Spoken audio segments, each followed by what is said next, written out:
where we are here to talk, but we always have a guest, and our guest is always a ghost. So I guess you could say we have a ghost, not a guest. So, and our ghost is. Yeah, and today's ghost needs an introduction. His name is Ike Johnson, but we'll also be talking about another ghost who we believe haunts the building that we're in today, and that is that of David Skull Schulman. I'm Mark T. We got the Afterlife Outlaw. We got the lead paranormal investigator of Haunted Nashville, Angie, and we got the cowgirl herself. Yeehaw. Yeah. So. Old Brown Eyes. Old Brown Oh Eyes. my God! We didn't tell that There's story. a story about that. We gotta tell that story. Yeah. What happened? We were playing cards with the spirits here last night, and the spirit talker was on, and I won a couple hands in a row, which, okay. I know, she was about to clean us out. I was about to Whoa, the lights the lights just flickered! And somebody on the spirit talker called me Brown Eyes, and I was like, that would be if I was like a gambler, that would be my nickname. I like it. So we have Brown Eyes here. Thank you. Wait, now, Ike, Ice Pick, Johnson, so they all had nicknames. Yep. Yeah. And David Skull Schulman, or The Skull. The Skull. David liked The Skull too. What? Oh, yes! Wow. Yes! Hey, look at that. You were not close to that. Yeah, I got that totally, thing way yeah. turned down. So, okay, That was so cool. that's kind of going to be the point of today. We're going to be here. We'll be discussing their stories, their life, the building that we're in, the beautiful Southern Turf. And when they want to talk, hopefully we'll see have some activity. Yeah, See we'll what happens. communicate with them throughout. But yeah, but first and foremost, I think we need to start with Ike Johnson. Most people called him just Ike. Some people called him Ice Pick because he used a Ice Pick. ice pick. That was your cue, Oh, Matt. sorry. I was everything. He likes to stab people right there with those. Hey, And, look at and, that. and everybody, please welcome Ike. It's almost like he's clapping for us. We had quite a night with Ike last night, but before we get into that, I think, Matt, I think you should tell us the story of the building we're in and exactly what went on here and then what happened to Ike.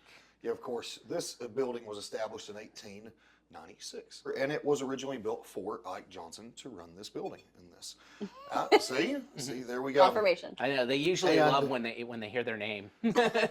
This building was predominantly famous for two reasons. It became the most popular brothel in Nashville because number one, it had electric elevators, and number two, and most importantly, it had electric ceiling fans, which made this the best ventilated building in Nashville. And since it was a brothel back in those days, I think a ceiling fan was preferred whenever you would have your lady of the night with you on that. Well, it had 12 electric. I mean, So- this building. There's so much money being spent on this building, and the money came from this family called the Cartwrights. They were two brothers, and villainous, vile brothers, but very wealthy. How'd they make their money? Well, they made their money in gambling. So this building was built to be a fantastic gambling hall, first and foremost. Yeah. What'd you roll? Did you roll a 7? No, 9. No, Oh. it's fine. Never roll a 7. Okay. Okay. Noted. Yeah. What about Lucky 7? No, not not in dice. We don't. we don't- Really? yeah, you don't roll. You don't want to roll 7. You taught me I something new, literally know. grew Yeah. up in Vegas. I've never heard this. There you go. Oh, Yeah. okay. You all don't know that. You don't I even know don't. that. No, Didn't it's have Lucky any idea. 7s are everywhere. I thought it was Not in good luck. craps. Okay, got Craps it. is not. No. It's unlucky Okay. 7 in craps. Got it. Anyways, back to. Take notes. But they would have played. I mean, it said the green thing lit up over there. Yeah, really? yes. Oh, I missed it. Okay, Yeah. so he's affirming that. The, Okay. on the triangle. But Mr. Johnson, I know you like to hear about yourself on this one. Mr. Johnson, like you said, became infamous for running a gambling hall here. We were betting on horse races. We were gambling with cards. We were doing a bunch of things. That's why we brought this nice little deck of cards with us today. We actually got to play some cards with them last night. That was very entertaining with us. But Mr. Ike Johnson ended up getting a very unique nickname that we've already mentioned, and that was Ice Pick. Simply because if he ever caught you card hustling and you were trying to cheat, he would take an ice pick and stab you in the back of the hand with it, teach you a good old lesson. So I like to say that since we're in the Bible Belt, he was handing out Jesus wounds to people to tell them to repent Yes. of all of their horrible ways. And we had that man by the name of T.E. Boyle wander in here. And he decided that he was going to do some card hustling, but he wasn't very proficient at it. And so he comes in and he starts having a few hands at the table. And as you can tell, this building was built in a fairly narrow manner in that sense. So it wasn't hard for Ike as the bouncer here to try to find him and pick out what he was doing. So instead of stabbing this man in the back of the hand, I bet he regretted this. That might be why he pops up on this one. Yeah. He decides just to throw Mr. Boyle out of the building. And when he does this, Mr. Boyle is not tickled with this kind of action on that sense, and he vows to come back. And he comes back just a few weeks later after we change out the patron at the front door here. And he realizes that no one's going to recognize him besides Ike himself, and so he sneaks past the front door man, and he makes his way inside and immediately starts card hustling again. He really did not learn from that first instance. He was really begging for a souvenir there on his hands, but he got just a little bit more than that. When Ike catches him, he gets into a fist fight with this man. He walks past him, sees him at the table and recognizes him, and slugs him in the side of the head. Their fist fight spills out onto the infamous Cherry Street. It's right out here. Right outside these windows. Right, which is now known as 4th Avenue. I think we downgraded just a little bit. I agree. But, I agree. but maybe we can start a petition and get Cherry Street back at Yeah. some I know, point. right? that would There's be a great. lot more things we need to fix in Nashville than that. Right. Now, though, Bull turns around to Johnson and he tells him he was like, hey, I'm not going to stand for this. He already had a game plan for this because before he left out the very first time, Ike had threatened to give him a good lead present if he ever came back here to this building. Yeah, he didn't give you 3 chances. Yeah, right. He gave you 2. So at this point, Ooh. Ice Pick pulls out that good old revolver of his. And he's sitting there with him, and I felt like he gave him a chance, but Bull had a pretty solid plan with this one. Johnson ended up telling him, he was like, hey, we can both walk away from this situation. This is your last chance on this one. You can live and have a great time. Boyle had a different plan. Someone had told Mr. Boyle that if he took his hand and put it over the end of a gun barrel, that it would stop the combustion from the bullet from happening. Oh no. I don't know who right. would have said Wrap that. your mind around that I one mean, for sure. what do you think? Is that a good way to? No. I mean, the one way to get dead quickly is just literally get touched by a bullet. So Right. Any bullet, some people live, but for the most part, I'm going with avoid bullet at all In costs. general. Yeah, I think Yeah. I'm allergic. That's my so- yeah. There's definitely some allergy out there that Yeah. has no cure.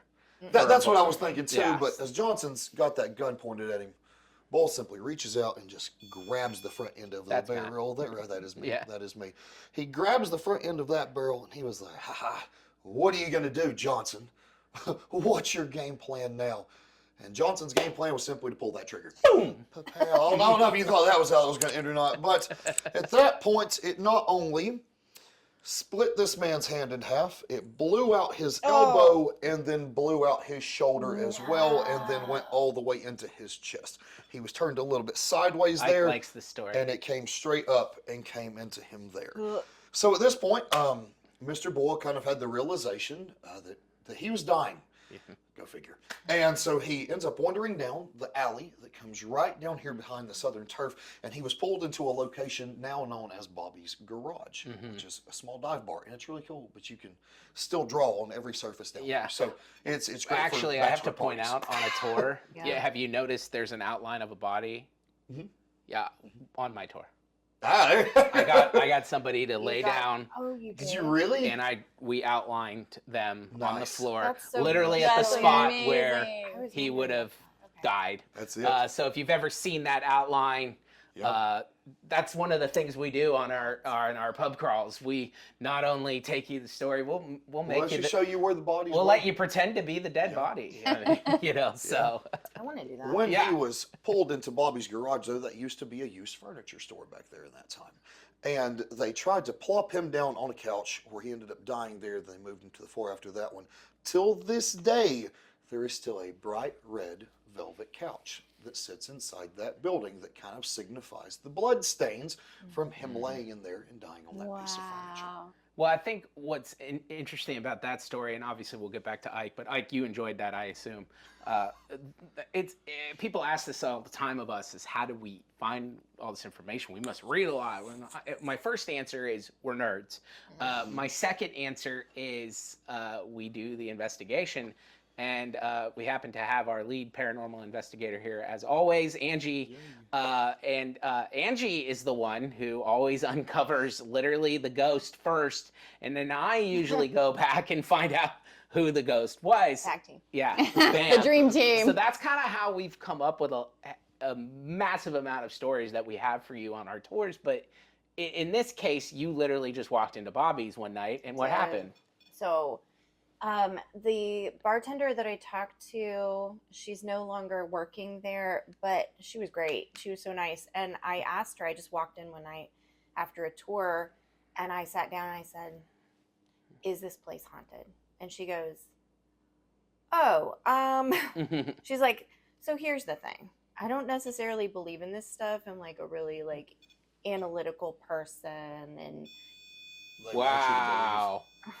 Whoa. Okay, so I guess we should believe. Right. And I think so- we should believe. what she said was, all right, thank you. Wow. So what she said was, when I'm closing up at night on the far end, you know where the bathrooms are at the end, Mhm. she said, I have been seeing a shadow figure over there at night.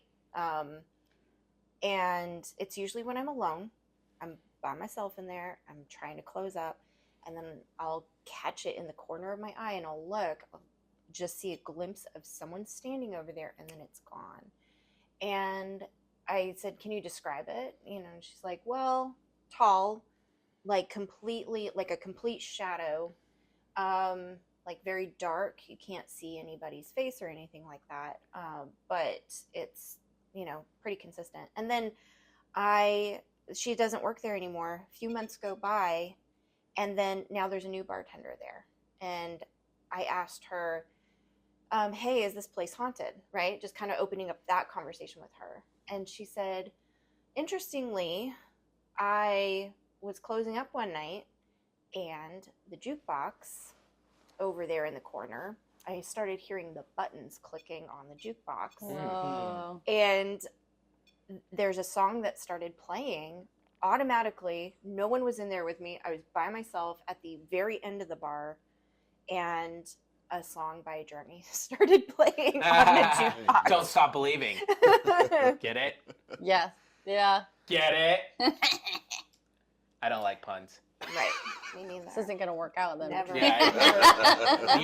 I get it. Look, I mean, I teed you up for that. Yeah, I was ready. But Yeah. yeah, so You gotta be faster. two bartenders who did not know each other are both reporting activity at Bobby's Garage, right where Boyle, you know, died. Ooh. So Yeah, and you know, she told me about those stories, and I'm like, well, what happened there? Gotta know. And then to have it tied to this building, really just, you know, made everything kind of come full circle for us, because this building, the Southern Turf, that was built, like we said, for the Cartwrights, mainly to be a gambling hall. And then, of course, we call it a brothel. They actually called it a sporting house because it was for gambling first, okay? But what do you need to have a successful gambling house? You need good old-fashioned whiskey. We got Jack and George here. These are the finest Tennessee whiskeys you'll ever find here. Ike loves that. But George Dickel's company actually owned two of the biggest sporting houses in the city. And then to rival it, this was built third. So the Southern Turf, the Climax and the Utopia Hotel are literally just two doors down. we're all connected Yeah. right now to all of But that. this building was actually built 20 years later. But when they built it to be the finest sporting club in America, not just the South. I mean, they had presidents coming into this building, which is why they actually put an elevator in it. It was the first elevator in the city. And Nashville, in the actually the Southeast, didn't have electric cities in the 1890s. Right. They weren't common yet. The World's Fair really brought like that in Chicago, really kind of brought the idea that you could light up your whole city. And Right. Nashville's only 7 hours away from that. Chicago by train, and Nashville was one of the first southern cities to actually be electric city. We actually had electric cable cars that ran on Cherry Street. Presidents came here, Teddy Roosevelt during this time. Yeah, electromagnetic energy as well. So, but that electric elevator was a big deal in Nashville because no building had it. I'm not gonna lie. If I was back there in that time frame and someone showed me an electric elevator, I'd never seen something like that before. That would have blown my mind. Yeah. But that would scare me too. Like, you want me to go in there and then that I first open jolt, right. and the door closes and then when I open it up, what kind of time warp thing? Yep. What black hole? Magic, you're a witch. You are a witch. No, seriously, how many people died? Like just by putting somebody in an elevator because they were scared to death and be like, "You witch!" and then, the witch up north. I mean, the elevator down Noel ate somebody. Ate that military general. We'll do one of these podcasts from the Noels. That'd be Spoiler cool. alert. But, Yeah. but we'll go there. But the other details of this place: mahogany walls, brass and onyx fixtures, gold railings, Fancy. gold faucets in the washroom. They kept that. There are gold faucets. No, so they did. But they're gold faucets. Yeah, I mean, again, in this building today, there is, Matt, you're the construction expert. That's not mahogany, but that's kind of particle board. Yes. Yeah, so that's fake mahogany. The only thing real in this building today is the brick, which is, I mean, if Yeah. those What you see here behind us that we haven't layered over yet. Pretty authentic. Yeah, and if that brick could talk, which we'll get to in a minute, but just to wrap this up, marble countertops on the bathrooms, the bar, and the floor. And that would have been at the saloon, but so this place hosted the fanciest statues in this place. Yeah. Too, Did they really? Yep. Oh, he likes the statues. Well, the marble statues. Marble statues, and then he had these like really rare paintings or something in this place too that he really loved, and I don't remember where those went after he passed away. But What were the statues of? It was like Italian marble, kind of like what you would find in Rome, at the Vatican, things like that. Like Fancy. Well, the Cartwrights were super fancy. They were super Yep. And they were ruthless people. well, they were from New York City too, right? Yeah. So So were they like, knew we're gonna. upscale. Well, and at the time, the West was available, and there was Tombstone. All those places existed, but we were still like probably the wealthiest city this far west, besides Chicago. But we're kind of on a plane of Chicago. But Nashville for the South. Yeah. Because we were occupied by the Union so quickly, we didn't have a major reconstruction here. We had a lot of power and a lot of people moved here. So, the wealth and people came here for entertainment. So naturally you made the fanciest sporting house. So for gambling, but you had the best liquor. Now, Ike, little known facts about Ike, he actually worked at the Climax. For the Dickel and Company. And then when he moved over to the Southern Turf, a man named Jasper Jack Daniel, he actually would come in. He never owned a sporting house like Dickel, but he would walk Cherry Street and buy rounds of his old number 7 recipe for people. And it's interesting because when Ike died, in his will, it said he owed Jack Daniels, I think this is one of the neatest things, $15,000, which, He's like, don't talk about my debts back over He's here. like, well, guys. he had a list of like 10 people he owed money to, and it would have been millions today. Wow. But Jack was like $15,000, and so it was. But they were friends, right? Well, sure, yeah. And I don't think Jack was like angry, right? Necessarily. No, Jack didn't was seem well like at it. that point. Jack was actually dead. He was already dead. So Jack was dead. So whoever he paid the money to, it just said, I don't know when Ike wrote the will, but at the time Jack was alive and he owed Jack money. So when you ask where are the paintings and the marble thing, well, it probably went to the debts. So because he was about $1 million in debt. So this place was the #1 place for about 25 years. It was in 1906 when horse racing got banned here in the States. Horse racing was the first big major kind of like thing that really hit the Southern Turf hard. Whenever we banned that took away just around half of his gambling business that we were doing up here in this. And then it was the other major hit that happened in 1909 whenever we passed Prohibition. I was going to say it, I knew it. See? Ah, Yes! look at that. And Shouldn't that was clap, after That's actually really sad. Carmack's debacle up in here whenever he died November 9th of 1908. Look how angry he is. There we go. You And don't see, say the P word in here. Right. So, and we passed that 2 months later in January of 1909, and that was kind of the final nail in the coffin on this one. I believe he only made it, about another 7 years after that? He stayed as a recluse in this room. So much so that he never left this room, which is why we're in this room.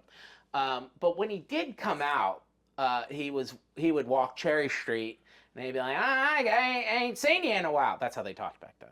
By the way. Noted. Yeah. And I could. Yeah, he was known to mumble. Like, Yeah, it was almost like he was going through like a type of like psychotic episode. a little depression, yeah. They'll never take away my turf. They'll never take away my turf. Like he literally was saying that. Like, and if you look at his write up in the paper, and it talks about his generosity, that because every gambling kingpin also donates their money so that the cops stay off their back. I remember they said that whenever he died, that it was, I remember seeing the newspaper article, and it was kind of a big stir down here. They didn't think that he would actually do that to himself because of the type of like Christian man that he was back in those days. Yeah, but I mean, you live in seclusion and you're It gets to depressed, you. and he was Yeah, it gets too depressed. He was obviously very angry at Prohibition. I mean, shut down the. Wow. See, yeah. Yeah. But it shut down the most beautiful building in Nashville, and so Can't he say actually. the P word in here. Yeah. He's not liking the P word in here. So. No, but yeah, it's weird because we do say prohibition. Of course, when I do it. No, you can't force it. Right, No, exactly. exactly. It has to be like an organic moment Yeah, where it's like but if you do it, no. But if we put him on the spot. the Dickel and Company started the first speakeasies on printer.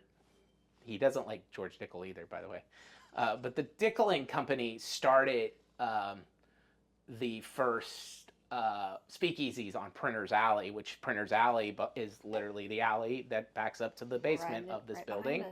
And they really built the climax and the utopia into being speakeasies, which, the Dream Hotel, which is where those are now, actually does an excellent job of keeping that legacy alive to a point. It's modernized, but still, I would say there's mahogany in there, and they've done a very nice job. I haven't spent a lot of time in there. Yeah, Crazy the back rooms there that they found. And now, of course, that the legacy of that place is a whole other story. But with this, I didn't want to do any speakeasies or do any, but he did rent rooms in here.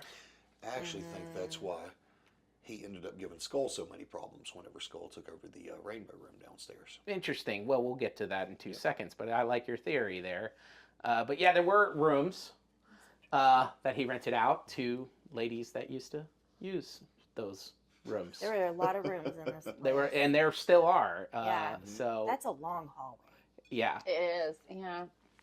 So and it's creepy because It it's is kind of creepy. it's very Even during the day. well. What the way it's designed is it's like an optical illusion. Yeah. So when you look down the hallway, you think it ends, and then Yeah. the moment you get to the corner, There's more. and you And turn. they're And right there's angles more, and then everywhere. more. It's Yeah. weird. Yeah, so it kind of makes There's you no flow to it. No. Right. and well, not only that, like if you've seen The Shining, I would. Yeah, it's like I know why that is, though.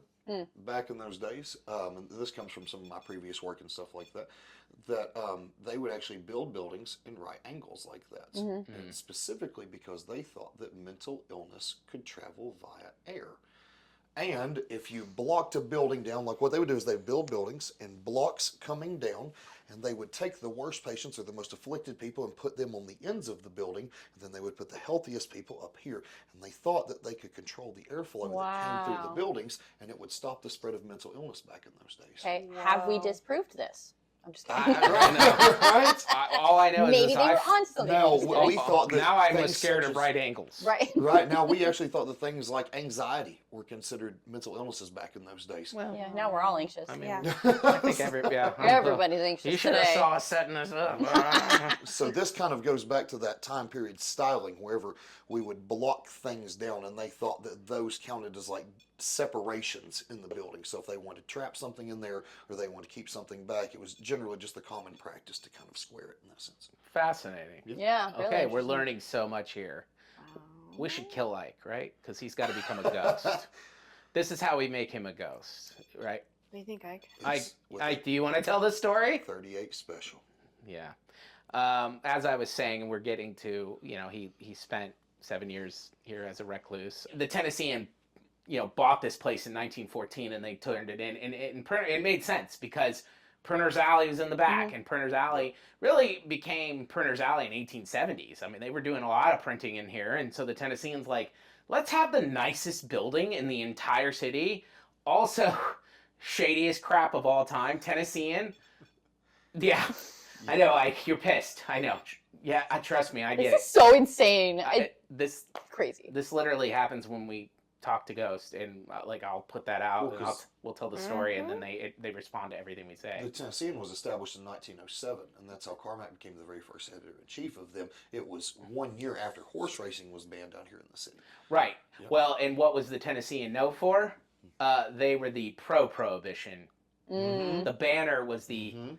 they would be considered the wet paper. This was the dry paper. Yes. Mhm. See, Yeah. they vouched by Much more it. Wow. conservative than the band. This was the very conservative newspaper. So for them, it was kind of like victory. And the banner was actually on the on 3rd Avenue. They weren't up against, so they were on the other side of the, yeah. Okay, just, yeah. Yeah, and that's 1 block over, but they were both here. But yeah, it was like a victory moment for them. But they were like, Ike, you're a nice guy. We'll let you stay in this room. And then after a while, the editor-in-chief, that was not Carmack because he was dead, but a new one was like, this should be the perfect executive office. Yeah. Look at that beautiful rotunda window. Like they literally were like, Oh. yo, we gave you time to get back on your feet. They're Yeah. pushing them out. And it was just making them look better the whole way around because it looked Yeah. like they were doing him a favor. Mhm. They were converting all of this. They were acting like they were almost like cleaning up the city in that sense. Well, and you said it sounds like everybody thought he was kind of crazy at this point too, Mumbling, right? yeah. So So they were like, okay, Ike, At it's a been certain- 2 years. Yeah. 2 years. That's a long time to let somebody stay. Mm. And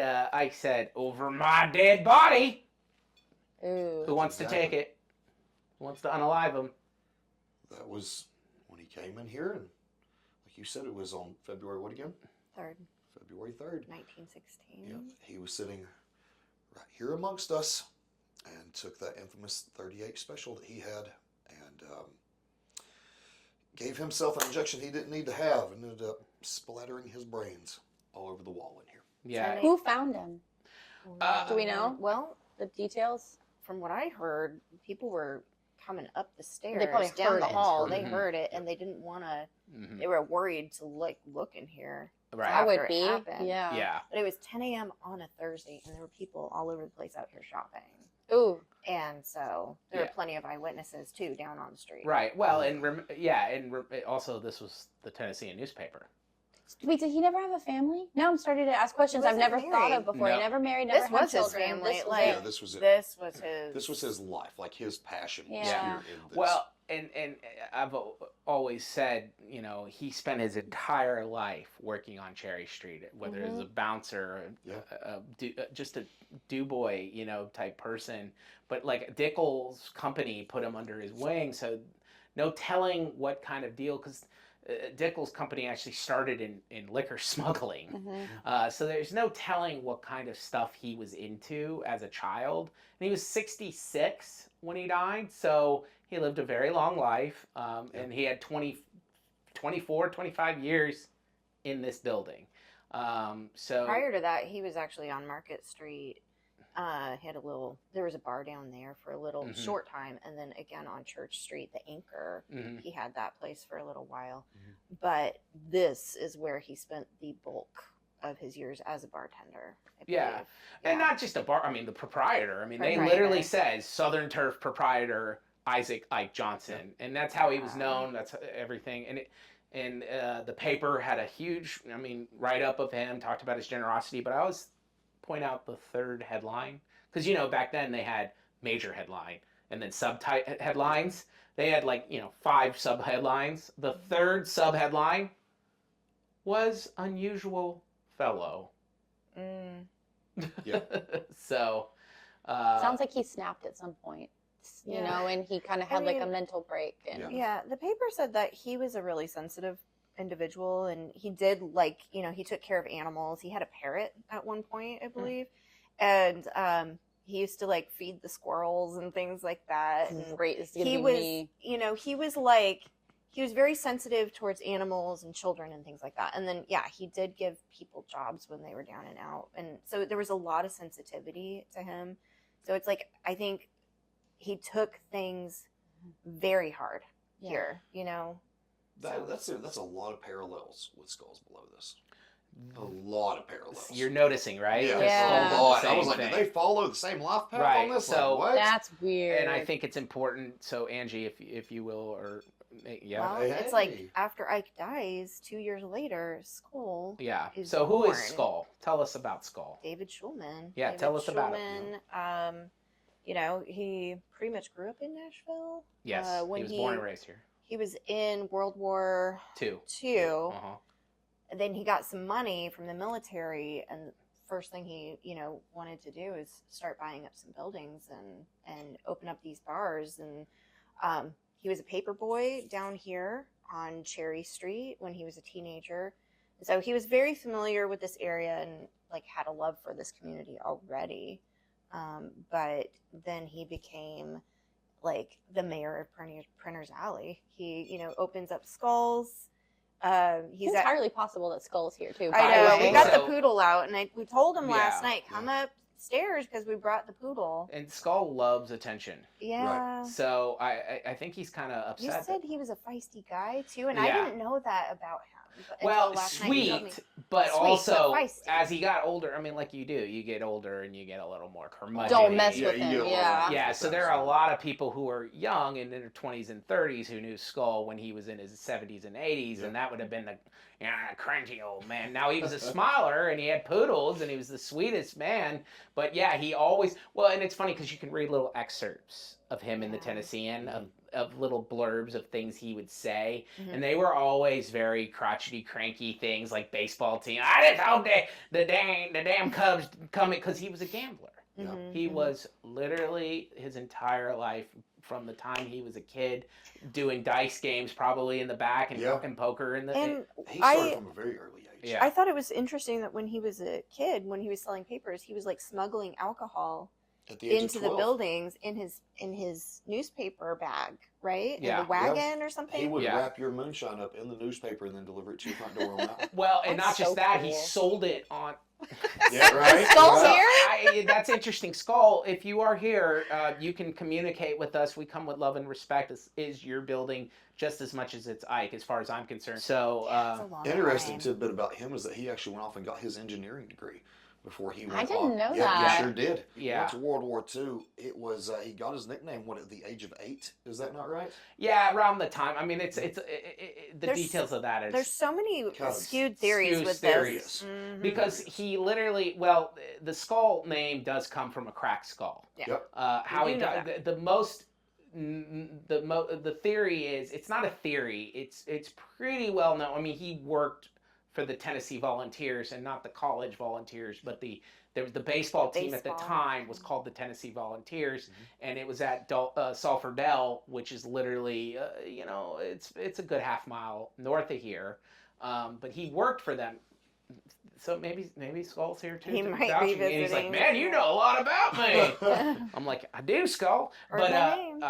but yeah, he worked at Sulphur Dell. He worked for the Vols. He loved baseball, and so it was said that while he was a bat boy for the Vols, Yeah.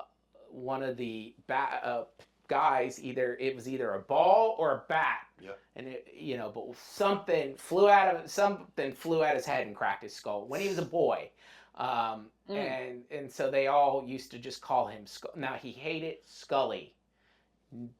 I have been told by I'm sorry, I know people. Well, I've been told by so many people that calling him Scully would have been fighting words in his eyes. He was so anti that name. We do He not. liked Skull or the Skull. He actually, there were people that literally, and in the paper they'd be like, David, the Skull. Ooh. So he liked that, Okay, I didn't know. but he did not like Scully, because that made it sound, it didn't Right. sound as tough. Oh, hey, Scully! You know? So, Yeah. yeah, he could be the sweetest man, but he was also a, Tough guy. Yeah. you know, and he, Yeah. Yeah. So he agrees. He was like, yeah, I was. yeah, well, he ran the most, so in Nashville, what are we known for? Seriously. Music. And, well, And alcohol. I always say we're a Music and drinking, Drinking city. we are a drinking city with a music Music problem. Yeah. Yeah. And so that, true. and it's funny because yes, we do have music. We are a music city. That absolutely, there's music in absolutely every bar, which makes us totally the coolest city in the world as far as I'm concerned. Because not many places have bar music and live music in Really every does. bar. So that's fantastic. Yes, and it's all good. It's all good, right, Megan? Yes, it's all great. Yeah. Your guitar right there. No.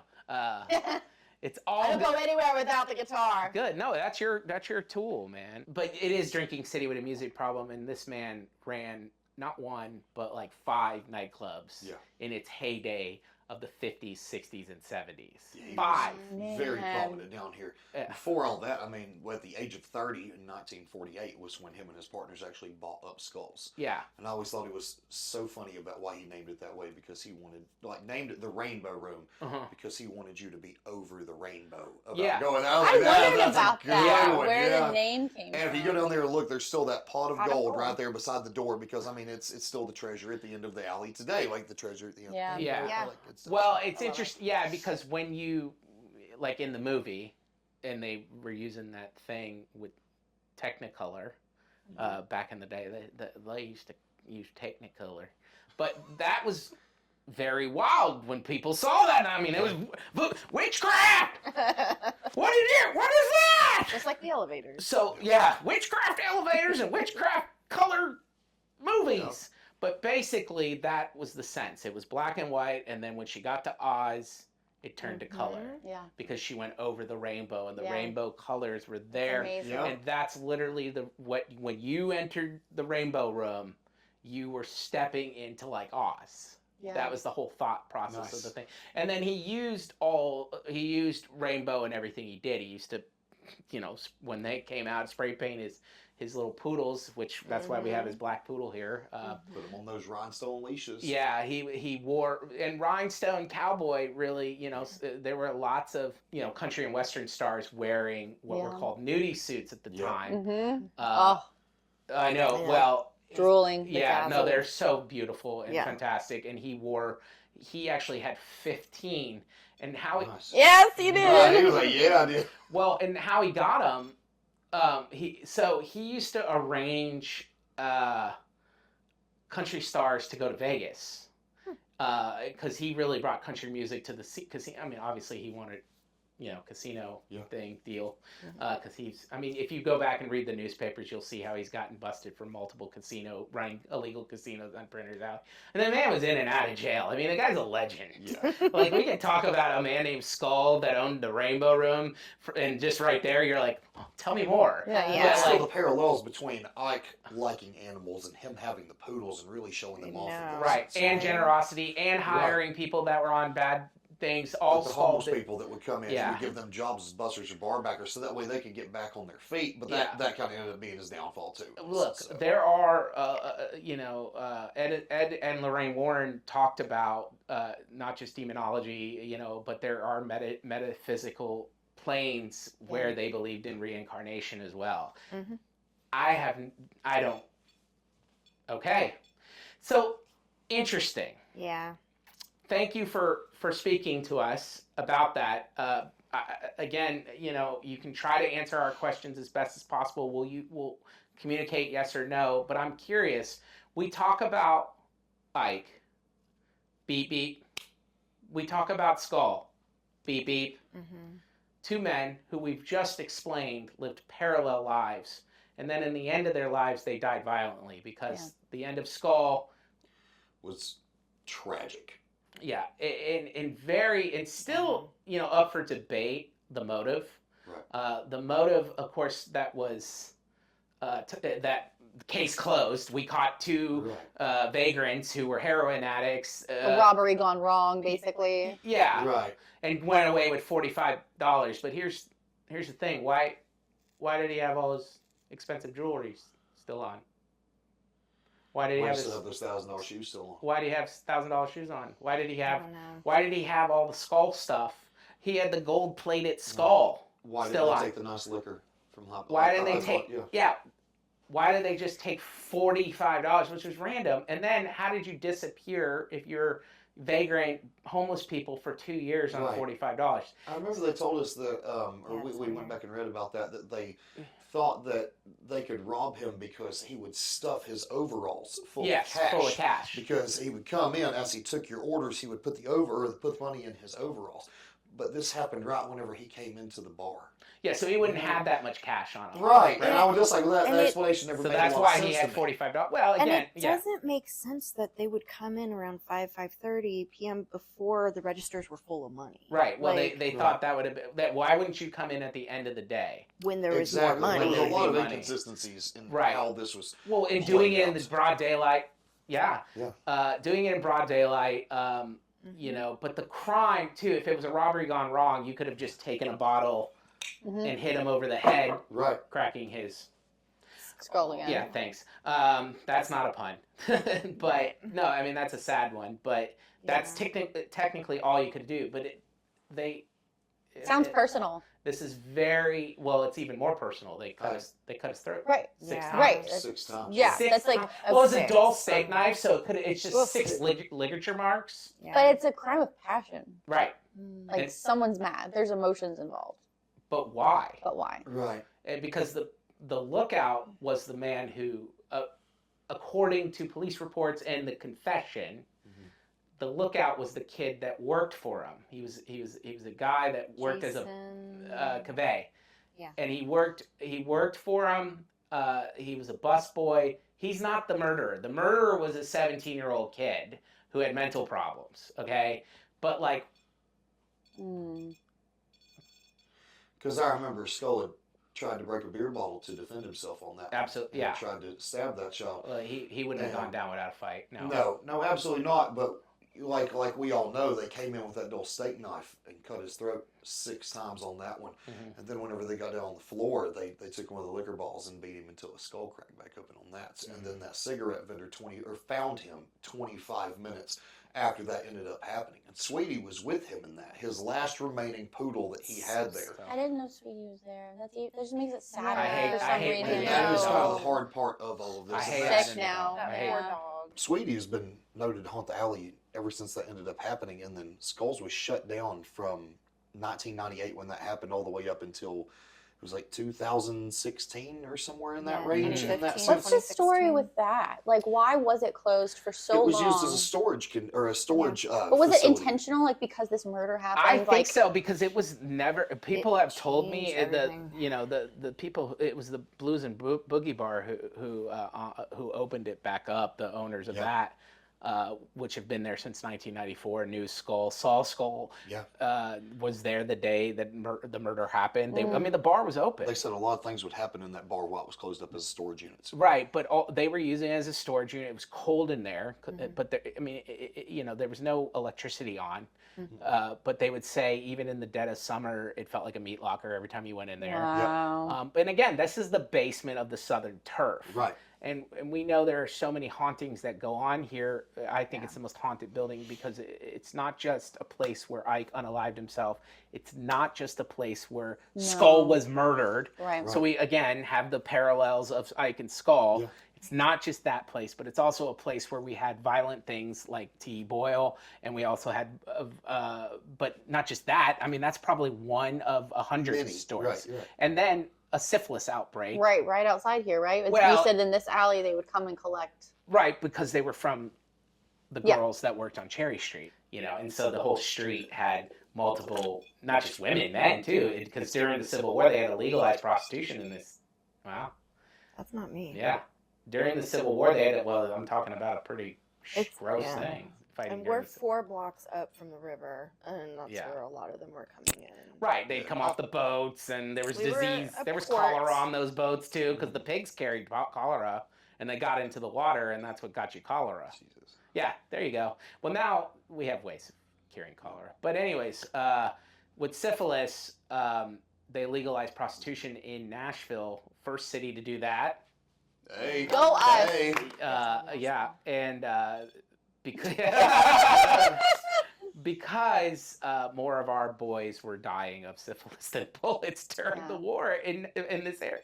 Yeah, very, and so it was a very Being reminded of that. There yeah. we go. So I always called this place Undertaker Alley because Ew. they would dump bodies literally in the alley for the Undertaker to just come pick them up and incinerate them. How long was it legalized for? Just the duration of the war. Okay. But then it went back to being illegal because it was immoral, you Yeah. know, Right. clearly. Obviously. Yeah. You know, world's oldest profession. This city, too, and it's funny because we have a long history of Prohibition. 1909, 10 years prior to the nation. But then it also went on. There's that word. The every word, time. yeah. It's literally every time I say Prohibition. The P word. Yeah, it's so crazy. But only when you say it casually. Yeah, I know, because if I say it on purpose, Mhm. yeah. But we had prohibition, some sort of statewide prohibition for 58 years. Until 1967. Yeah, Yeah.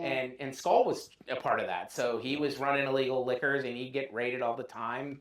There's photos of Skull getting raided, but of course Ike hated prohibition because he literally unalived himself because of prohibition. I mean, There you go. there's no other reason why. And there were And so he's many telling stories of Skull talking about how Ike would come down there and haunt him while he was down there. And I remember hearing stories about him launching beer bottles across the actual bar just to get Ike to leave him alone. Yeah, Wow. and Skull would tell people, he's like, that ghost again, you know. And I'm telling you, that's Skull's voice was raspy. Skull definitely said outrageous things. He had a very fancy Cadillac, but he also walked the dogs. Okay. Wow. It's the dogs. Is he excited about the It's puppy. Cadillac and the dog? And the Cadillac. Sweetie. Yeah, Oh. but that was a big one. Yeah. Well, see, this is why we know Skull and Ike are here. But here's my question, Angie. This one's for you. Nervous. Is it possible, because we were talking about reincarnation, we're talking about metaphysical planes, is it possible that Ike and Skull in the afterlife are now the same person together Wow. at all times? So I've always Stuck here. thought about that. Like the first time I, kind of studied this a little, I was like, man, the timing is so interesting, isn't it? A lot of people in the mediumship, community, they will talk about how they, sometimes one soul, will pass on, and then after, a short time, that same soul will embody, as somebody else so that they can come back and be either with places or people that they are familiar with or loved. I always say spirits find a way to come back to the people and places that they miss, that they want to spend time with. And so it would make sense to me if Skull and Ike was the same soul. I only question that because how would Ike haunt Skull then? Because, well, maybe just in his head. Like he could, Maybe he was getting Ooh, haunting flashbacks or himself, something basically. from Yeah. a previous life, and he was counting That's that as like a interesting. paranormal experience. well, think about it. One of the stories is is when Skull would close up, he'd leave the bottle out, and they're like, "Why is he leaving the bottle out? For who's that bottle for?" You know, and he goes, "That's for Ike." He literally would tell people, "That's for Ike," and Ike and I have a deal, so he won't haunt me. You know, because I was like, we're not going to do this anymore. And he puts the bottle down, and then the bottle would miraculously go back on the shelf. Yeah. But what if that was consciously Yeah. Skull? Yeah. And this kind of ties into quantum theories. Yeah. When you study paranormal stuff, you kind of wind up Mhm. studying quantum theories, because we don't understand time. Time is a construct. It isn't real. We don't understand anything. Yeah, see? And I think that the spirit world operates in such a way where events and people, it's like it all kind of overlaps. So we're talking about like it's in the fourth dimension, since the fourth dimension is It's time. possible. And, you'd have to really go down that rabbit hole. and Yeah, I study mean, more it's not quantum something theories. we are going to answer on this. But So- This But is eventually kinda in the where- podcast, stay tuned for episode 600 because that's when we'll have it figured out. Well, a lot of cultures have talked about reincarnation for thousands of years.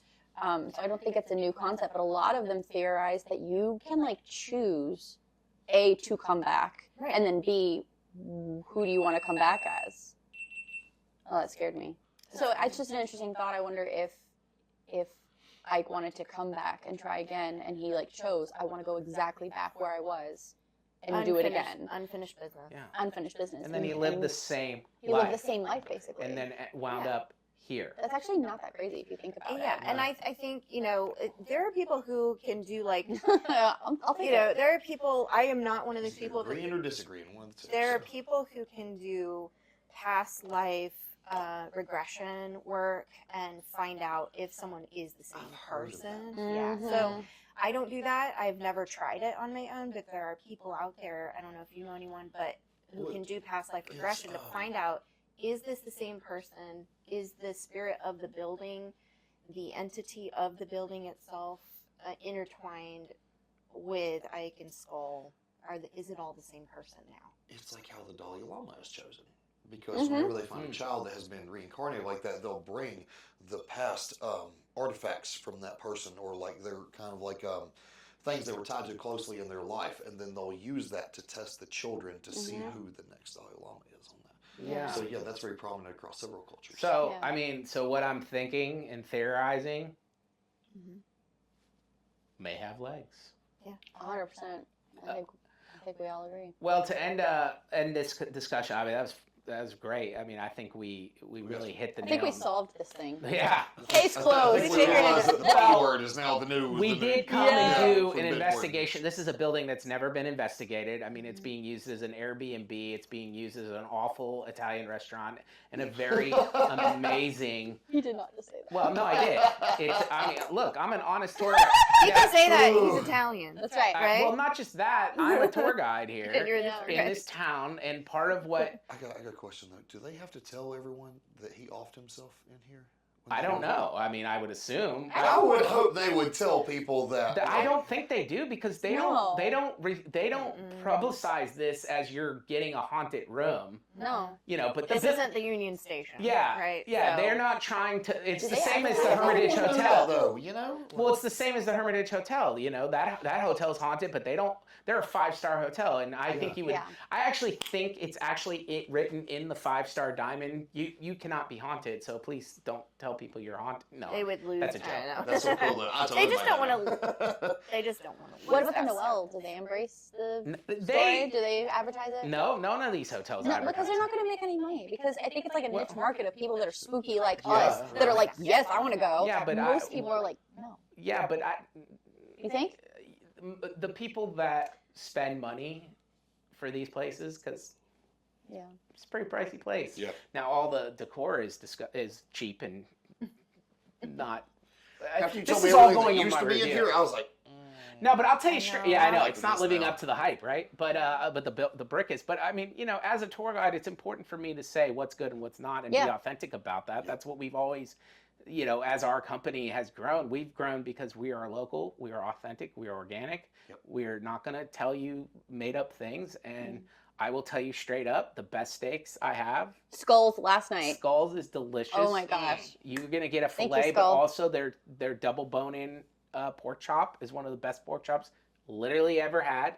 Okay, but the Italian restaurant that they're running, literally underneath us, is garbage. That's a soapbox. What a tangent. We can yeah. we don't need a soapbox, but what we do need to talk about before we go is we did do an investigation in this building, and Yeah. literally we're the first people to ever do an invest. No one's ever investigated this building.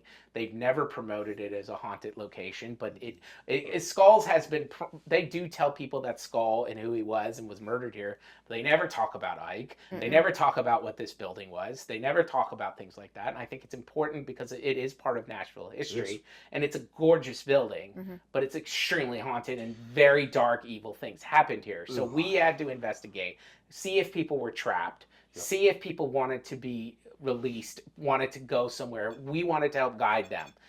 But what we found was there is somebody that won't let us talk to anybody. And maybe our theory is it's two people that won't let us talk to anybody. Yeah. So what can we say that happened last night for sure, Angie? Tell me about what you were thinking through the night and then what ended up happening, you know. Okay. Thank you. Can you turn that off for a second?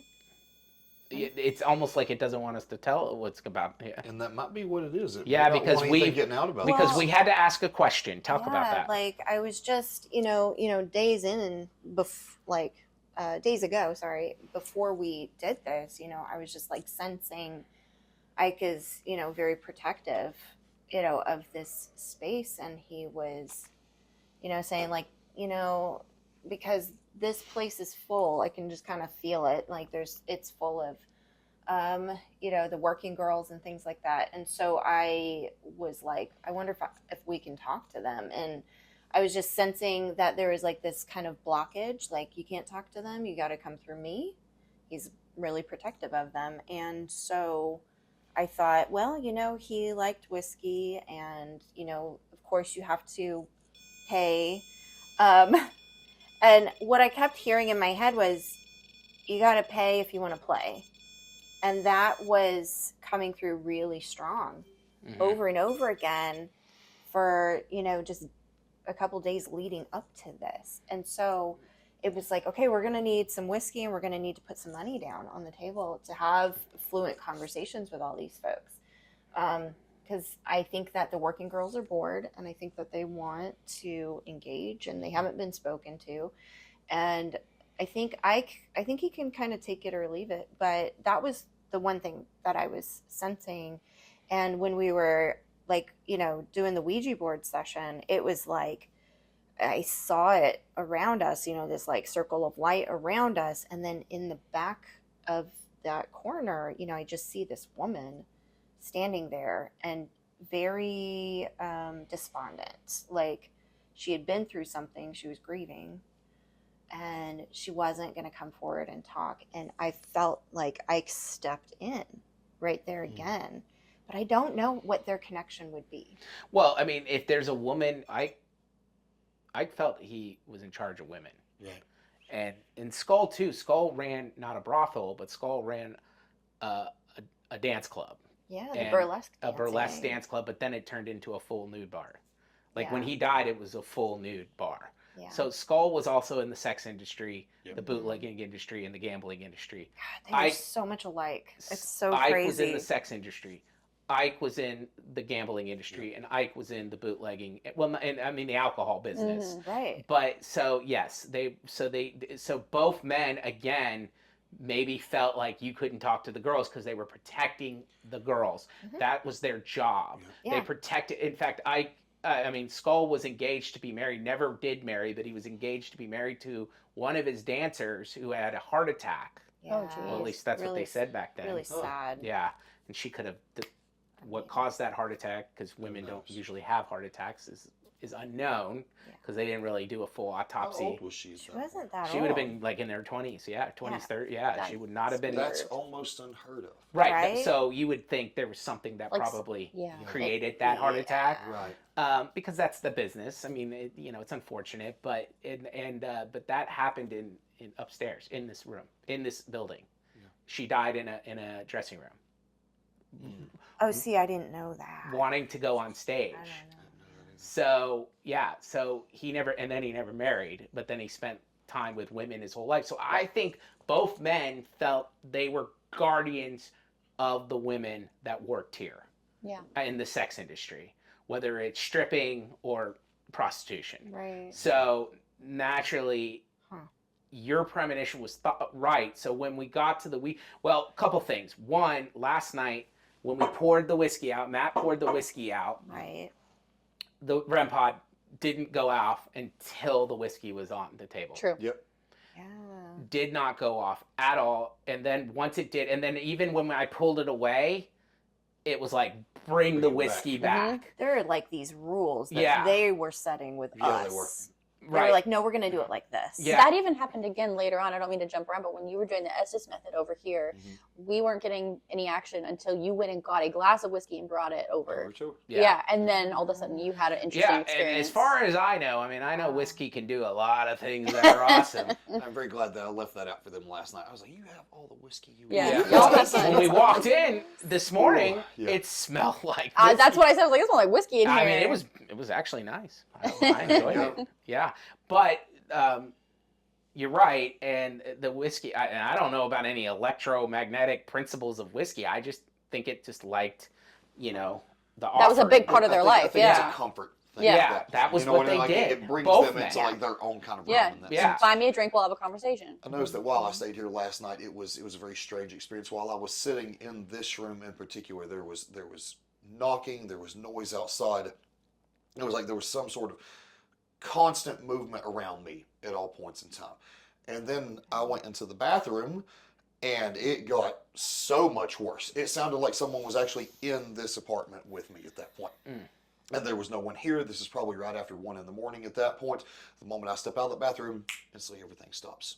And I was the first person in here yesterday when we checked in, and I was, this place is cute, this is great. I do not like the bathroom for whatever reason. I don't like it was creepy. any of that back here, but it almost felt like it was trying to funnel me into the bedroom in that sense. Weird. If I was in the bathroom, it was making noise so that way I would come out. If I was in here, it was making noise so that way I would go in there. And the moment I got in that room, this place went dead quiet for the rest of the night, minus the actual EMF reader going off. Hadn't went off all night long. We put REM pods in there. We put the EMF readers in there. We did not get a reading in the hours that we were here. The moment I'm here by myself and I'm sitting in here eating dinner, it ends up going off, and we start getting a reading right beside the bed on that. Right. Wow. So there's some movement going on throughout. And again, this might have been just Ike's apartment, just this. Like a bedroom would have been a separate room. The bathroom could have been a separate room. We don't know what happened in every one of these rooms, but I would be willing to bet. This has been refurbished. Yeah, over you in that couldn't sense. touch a wall that hasn't seen some sort of horrible tragedy in this entire building.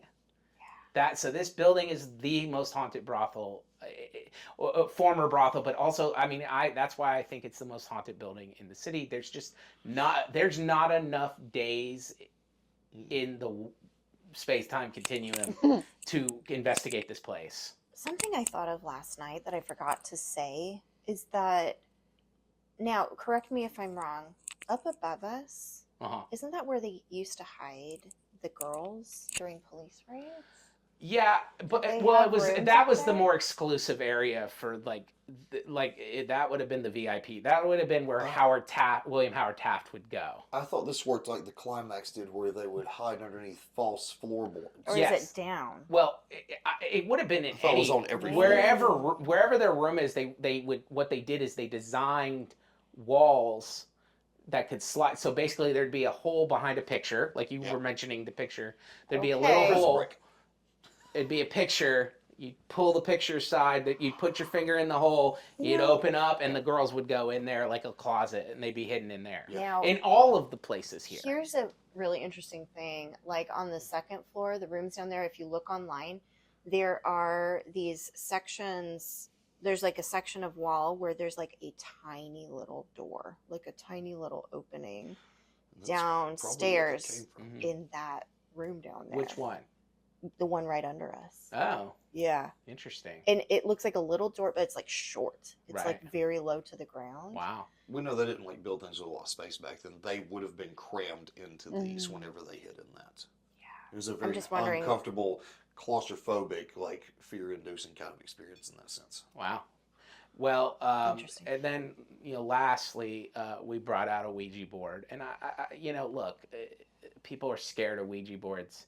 They have a lot of bad publicity, but they are a great communicative device. I think the energy that is that comes from those boards do things. And while it was slow moving, but that's because we really, I mean, I go into everything as a skeptic. I want to be proved right, not, wrong, but I'm not, even a Ouija board, like, I'm skeptic that it's going to move and things like that. Right.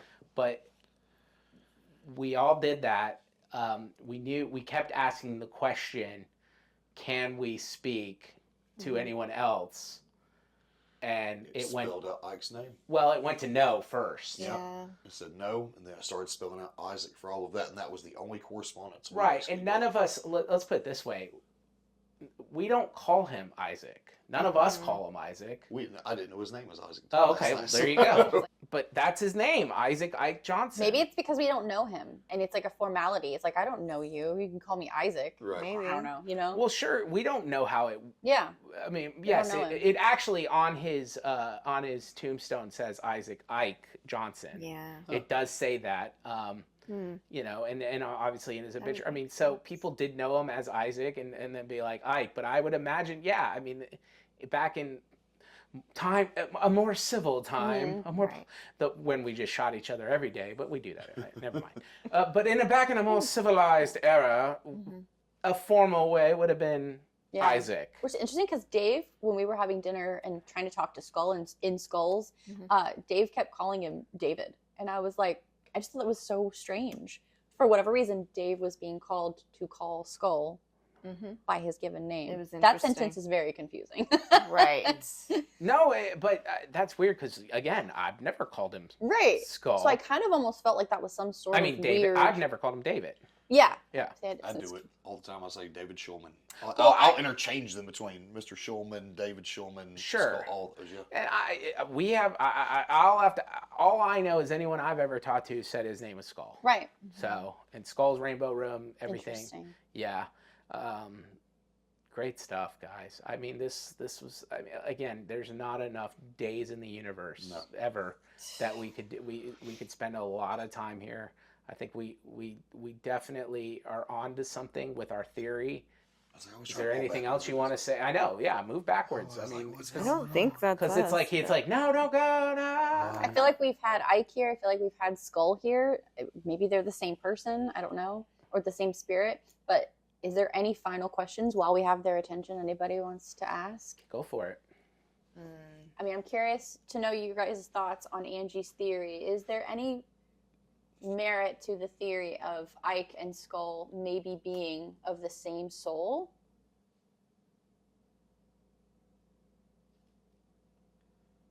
Do they even understand that? I don't know. Are you I two don't know. separate individuals Wow.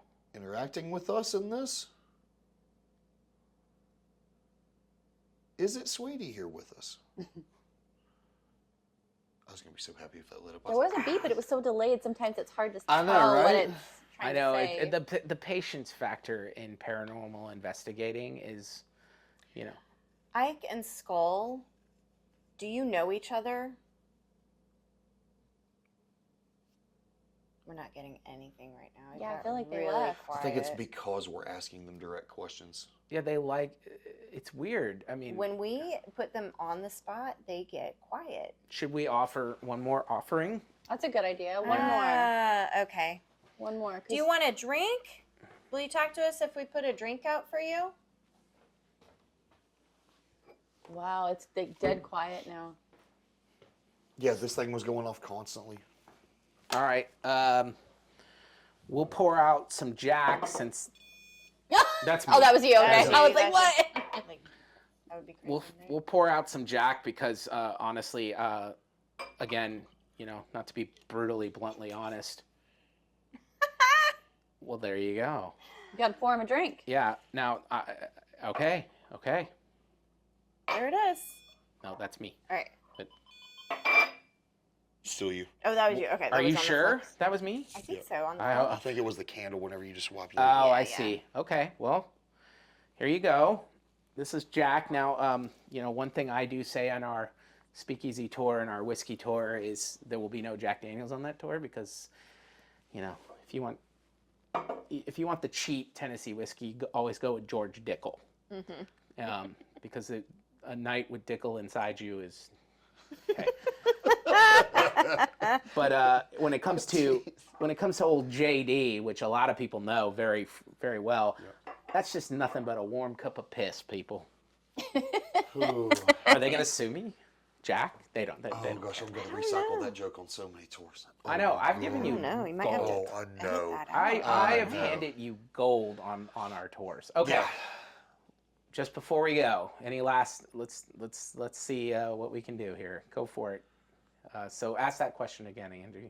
All right, Skull, Ike, do you want to say something? Are you guys connected?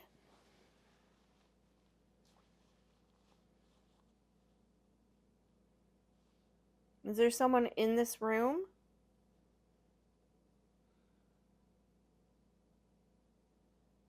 You put them on the spot and they stop. That's what it is. If we come back later tonight, will someone be here? Should we come back later? It's so quiet now.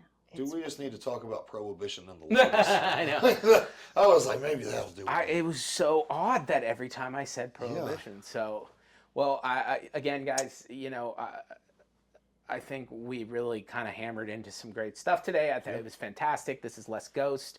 Some wild things are going to happen the more we do post this. all the time on all of our accounts. Yeah, we We're do. just getting started. We're just starting out, guys, and I think we're touching into some very, very cool things. And I mean, I think this is the start of a neat Nashville adventure. well, Hey! there. Cool. Let's go. Let's Let's go.